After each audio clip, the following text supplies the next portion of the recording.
ভাই, আমার একদম সিম্পল কথা, বাংলাদেশে ধর্ষণের শাস্তি মৃত্যুদণ্ড। তো ব্যাপারটা হচ্ছে কি, আজকে একটা নিউজ দেখলাম, ওই যে গাঁজাখুর নোবেল আছে না, সারেগামা পাতি গিয়া যে ভাইরাল হইল, তো ওই নোবেলে মনে হয় এখন ধর্ষণ মামলায় আদালতে আছে, সরি জেলের মধ্যে আছে। আদালতে রায় দিছে ওই নোবেলে যেই মায়াকে ধর্ষণ করছে এই মেয়ের সাথে নোবেলের বিয়ে।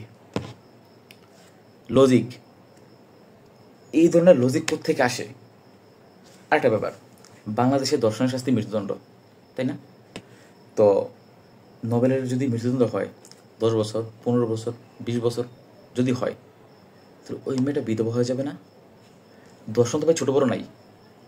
ধর্ষণ মানে করছে মানে শাস্তি দিত ভাই, যাবজ্জীবন দিয়ে দাও, মৃত্যুদণ্ড দিয়ে দাও, অথবা ভাই কাইটা ফেলো, ঠিক আছে? আর না কেটে একটা ভালো কথা, ওই যে সুপারগুলো লাগাই দাও, যাতে না মুততে পারে, পেট ফাইটা যাবে একদম, এমন অবস্থা করে দাও ভাই।